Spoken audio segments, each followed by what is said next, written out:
प्यारे साथियों नमस्कार दोस्तों, आज मैं आपको एक ऐसी जानकारी से रूबरू करवाना चाहूँगा। चाहे कर्मचारी चयन बोर्ड हो या आरपीएससी हो, किसी भी एग्ज़ाम का रिजल्ट या आंसर की या उसकी ज्वाइनिंग है वो लेट क्यों देते हैं। क्या इसका सरकार का इसमें रोल होता है या फिर सरकार को जितना लेट रिजल्ट जारी होता है तो सरकार को कितने करोड़ रुपए का फ़ायदा होता है, या फिर जो भी बोर्ड जैसे कर्मचारी चयन बोर्ड है या आरपीएससी है या फिर अपनी मर्जी के अनुसार रिजल्ट जारी करते हैं। ठीक है दोस्तों, इस वीडियो को आप ज़रूर देखना। आपको एक पूरी सच्चाई मैं आपको यहाँ बताने का प्रयास करूँगा।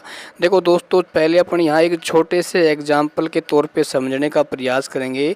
दोस्तों, आपने इस प्रक्रिया में भाग लिया होगा जब सीएम और पीएम यानी मुख्यमंत्री और प्रधानमंत्री का जब इलेक्शन होता है, तो इसमें जैसे मान लो भाई अपने किसी मुख्यमंत्री के इलेक्शन प्रक्रिया में भाग लेते हैं तो उसका जो परिणाम है वो कुछ दिनों के अंदर जारी कर दिया जाता है। और इसमें लगभग एक स्टेट जैसे मान लो राजस्थान है, और राजस्थान में करोड़ों की जनसंख्या में लोग क्या है इलेक्शन प्रक्रिया में भाग लेते हैं, और इसका परिणाम है मात्र कुछ दिनों में जारी कर दिया जाता है और उसकी घोषणा कर दी जाती है कि भाई इस पार्टी का मेंबर है वो क्या है, वो इस पार्टी यानी इसमें ये पार्टी है वो जीत चुकी है। ठीक है, यानी इसका जो सदस्य है वो मुख्यमंत्री बनेगा, और इसी प्रकार प्रधानमंत्री का होता है।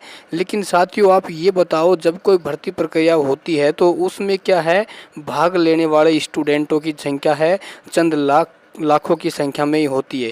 जैसे मान लो भाई रीट का जो अभी एग्ज़ाम हुआ है उसमें लगभग 9 लाख स्टूडेंटों ने भाग लिया है। ठीक है ना, और उसका जो रिजल्ट है अभी तक भी जारी नहीं हुआ है, और एग्ज़ाम हुए काफ़ी महीने हो चुके हैं।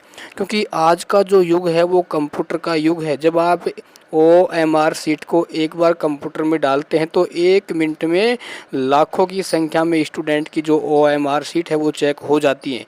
लेकिन फिर भी साथियों ये इतनी देरी क्यों की जाती है। जैसे मान लो कि साथियों जो रीट के 48,000 पद हैं ना, तो इसमें क्या है आपको 2 साल तक लगभग 22,000 रुपये मिलेंगे। यदि मान लो सरकार भाई आपको उदाहरण के तौर पे में आपको ज्वाइनिंग दे देती है ना, तो सरकार को क्या होता, 1 महीने के आप यहाँ पर देख सकते हैं कि 1 अरब 5 करोड़ 60 लाख रुपए सरकार को 1 महीने के देने पड़ते।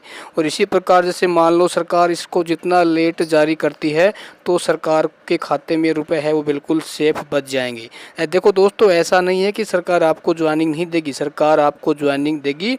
लेकिन चाहे कोई भी सरकार हो वो कोशिश करती है कि आपका रिजल्ट है लेट जारी हो, क्योंकि रिजल्ट जितना लेट जारी होगा तो ज्वाइनिंग उतनी ही लेट मिलेगी। मान लो भाई रिजल्ट जारी कर देते हैं तो उसके बाद क्या होता है कि बच्चे क्या कर देते हैं, इसमें आवाज़ उठानी शुरू कर देंगे कि इसका रिजल्ट है वो इसकी ज्वाइनिंग जल्दी से जल्दी जारी की जाए। और इसी प्रकार आपने देखा होगा कि जब भाई साहब जो बोर्ड पेपर बनाता है, यानी वो ऐसे अधिकारी पेपर बनाते हैं जिनके पास ऑथेंटिक बुक होते हुए भी वो जानबूझकर इसमें ऐसे क्वेश्चन डाल देते हैं ताकि इस भर्ती प्रक्रिया में और समय लगे। तो कहने का साथियों मतलब ये हुआ, ए से लेके जेड तक कहीं ना कहीं देखो इसमें मैं ये मानता हूँ साफ़ सुथरा काम नहीं होता है। यदि भाई सरकार चाहे तो उस बोर्ड को आदेश दे दे कि आपको जैसे ही एग्ज़ाम होता है तो उसके 4 दिन के अंदर आपको फाइनल आंसर की जारी करनी पड़ेगी।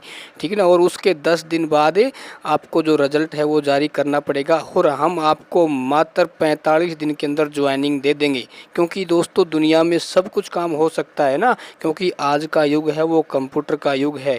लेकिन फिर भी भाई साहब आप इसमें इतनी देरी करते हैं, क्योंकि शिक्षा हमारे जो भारत है उसमें इसी प्रकार से कमज़ोर होती जा रही है, और इसका जो साक्षरता का अनुपात है वो इसी प्रकार क्या है घट रहा है। क्योंकि एक मेहनत करने वाला युवा है, जब उसको समय पर क्या है न्याय नहीं मिल पाता है, नौकरी नहीं मिल पाती, भर्तियां हैं कोर्ट में चली जाती हैं, भाई साहब पेपर लीक हो जाते हैं, उसको रद्द कर दिया जाता है। वो मेहनत करने वाला युवा जिसका पहले सिलेक्शन हो जाता है वो हिम्मत हार जाता है, पर ऐसे पारिवारिक कारण हो जाते हैं कि वो दोबारा मेहनत नहीं कर पाता है और अपने आप को कोसता है कि मेरी किस्मत में ये था ही नहीं। ठीक है ना, तो दोस्तों मेरा उद्देश्य किसी सरकार को टारगेट करना नहीं है साथियों, ये मेरे खुद के विचार है और मेरा ये मानना है कि इसमें कुछ ना कुछ साथियों ज़रूर होता ही होगा। ठीक है, नहीं तो चाहे तो सरकार दोस्तों मात्र 2 महीने के अंदर भी ज्वाइनिंग दे सकती है।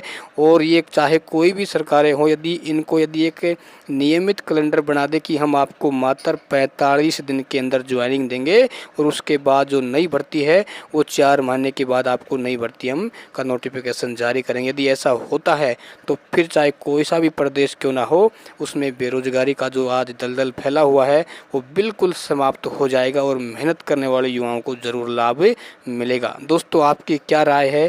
क्या ऐसा ही होता है या नहीं होता? तो आप कमेंट्स बॉक्स में एक बार आप अपनी राय ज़रूर लिखें।